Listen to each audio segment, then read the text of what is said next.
అమెరికాతో ప్రత్యక్ష చర్చలు జరపటం అనేది 3 దశల్లో ఉండాలని ఇరాన్ తాజాగా ప్రతిపాదించింది. ఒక రకంగా ఈ 3 దశలంటే 3 షరతులు.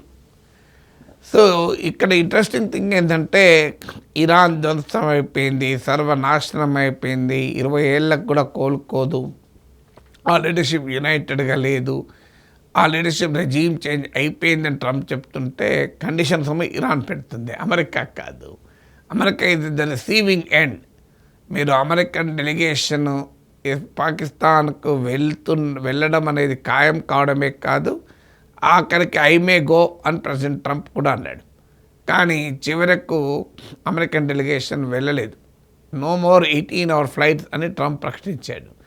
సో ఏమైనా ఉంటే ఆన్లైన్లో కూడా చర్చలు జరుపుకోవచ్చు. దీనికి కారణము ఇరాన్ అమెరికాతో ప్రత్యక్ష చర్చల వల్ల ఫలితమేమీ లేదు, మేము ఆ చర్చల్లో పాల్గొనము అని తేల్చేసింది. ఎందుకంటే హర్మూజ్ జలసంధి పైన ఇరాన్ బ్లాకేడ్ ఎత్తివేశాక కూడా ట్రంప్ నావల్ బ్లాకేడ్ ఎత్తివేయలే. అది ఇరాన్ అంగీకరించలే. మాపై ఒకవైపు నావల్ బ్లాకేడ్ ఉండగా మేము ఎన్విరాన్మెంట్ అవమానకరమైన లొంగిపోయే వాతావరణంలో మేము చర్చలు జరపము అని తేల్చేశారు. So Iran foreign minister Pakistan వచ్చి మీడియేటర్గా ఉన్న పాకిస్తాన్తో చర్చలు జరిపారు, ఒమన్కి వెళ్ళారు, ఇప్పుడు రష్యాకు కూడా వెళ్ళారు ప్రెసిడెంట్ పుటిన్తో చర్చలు. సో ఒక రకంగా ఇరాన్ తన పొజిషన్కు లార్జర్ డిప్లొమాటిక్ సపోర్ట్ను తెచ్చుకుంటోంది. ఈలోగా ట్రంప్ నిరవధికంగా కాల్పుల విరమణ ప్రకటించేశాడు. ఇప్పటిదాకా 5 రోజులు, 10 రోజులు, 45 గంటల అల్టిమేటం అని, ఇప్పుడు అల్టిమేటం లేదు. దానికో వింత కారణం కూడా చెప్పాడు. ఇరానియన్ లీడర్షిప్ డివైడ్ అయి ఉంది, వాళ్ళు ఏకాభిప్రాయానికి వచ్చి నా దగ్గరకు వచ్చేదాకానే కాల్పులు జరపడం అన్నాడు. సో ఒక రకంగా యుద్ధం ఆగిపోయింది. ఇప్పుడు యుద్ధం ఏం జరగడం లేదు.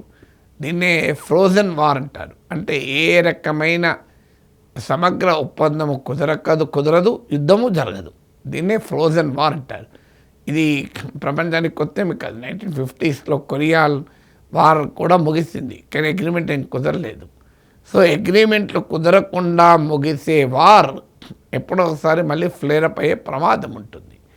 ఇప్పుడు తాజాగా ఇరాన్ చెప్పింది ఏంటంటే ఇది 3 స్టేజెస్లో జరగాలి, ఈచ్ స్టేజ్ పూర్తయినాకనే ఇంకో స్టేజ్కి వెళ్ళాలి అని. మొదటిది ఏం చెప్పారంటే end of all wars on Iran and Lebanon. అంటే ఆల్ వార్స్ అంటే బహుశా మిలిటరీ కాదు, ఎకనామిక్ వార్ అని కూడా మీనింగ్ ఉండొచ్చు. నావల్ బ్లాకేడ్ కానీ, శాంక్షన్స్ కానీ, భవిష్యత్తులో కూడా మాపై దాడి జరగదన్న గ్యారంటీలు కానీ, ఇది మొదలుగా జరగాలి. ఇది అయ్యాకనే వేరే పని. అంటే ఇక భవిష్యత్తులో యుద్ధం చేయం, ఇప్పుడు కూడా యుద్ధం ఆపేస్తాం. సో ఇది condition 1 or phase 1 of Iran. ఇది అయిపోయిన తర్వాత ఫేజ్ 2కి వెళ్తాం. అప్పుడు స్టేట్ ఆఫ్ హర్మూజ్ మేనేజ్మెంట్ పైన, అడ్మినిస్ట్రేషన్ పైన అప్పుడు చర్చలు. అంటే ఇరాన్ టోటల్గా దీన్ని మళ్ళీ యుద్ధానికి ముందున్నట్లుగా ఫ్రీగా వదిలేయాలా, లేదా ఇరాన్ ఇటీవల ప్రతిపాదించింది మేము టోల్ ట్యాక్స్ వసూలు చేస్తామని అదేలో చేయాలా, టోల్ ట్యాక్స్ వసూలు చేసి ఒమన్తో షేర్ చేసుకుంటామని ట్రంప్ అమెరికా ఇరాన్లు కలిసి టోల్ ట్యాక్స్ వసూలు చేస్తాను కూడా మధ్యలో అన్నాడు. So management and administration state of Hormuz అనేది సెకండ్ ఫేజ్. ఫస్ట్ ఫేజ్ పూర్తిగా అమలయ్యాక సెకండ్ ఫేజ్లో చర్చలు మొదలు కావాలి. అది కూడా ఒప్పందం కుదిరి ఫైనల్గా మొత్తం అమలైనాక న్యూక్లియర్ ఇష్యూపై చర్చిస్తాం అన్నది థర్డ్ దశ, అని లాస్ట్ దశ. ఇక్కడే పేచి ట్రంప్ ఏమంటుంటే దాంతోనే మొదలు కావాలంటున్నాడు. ఇరాన్ ఎట్టి పరిస్థితుల్లో అణ్వాయుధాలు తయారు చేయదు, భవిష్యత్తులో కూడా అణ్వాయుధాలు తయారు చేసే కెపాసిటీని వదిలేసుకుంటుంది, అందుకు ఎన్రిచ్మెంట్ ఫెసిలిటీని టోటల్గా ఆపేస్తుంది, తన దగ్గరున్న nuclear material enriched uranium already 60% enriched uranium Iran సరిహద్దులు దాటిస్తారు. దీనికి ఇది ట్రంప్ కండిషన్. ఇరాన్ దానికి అంగీకరించకపోగా అది ఇప్పుడు మొద్దే కాదు, అది చివరి దశలో మాట్లాడుకుందాం ఏం చేద్దామని చెప్తూ తనకు మాత్రం పీస్ఫుల్ యూజెస్కు న్యూక్లియర్ టెక్నాలజీ వాడే అధికారం ఉంది, హక్కు ఉంది, మేము ఎన్పిటిలో సభ్య దేశం అని కూడా చెప్తాం. సో ఈ 3 దశల్లో కనుక మీరు అమెరికా రావటానికి సిద్ధపడితే మేము టాక్స్కి వస్తాం.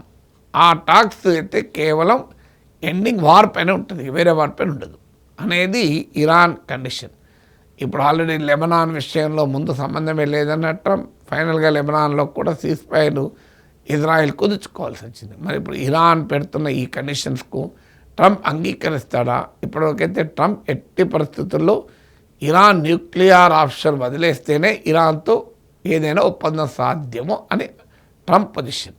చూడాలి ఏ రకమైన టర్న్ తీసుకుంటుంది ఇది అని. ఎంత వచ్చింది.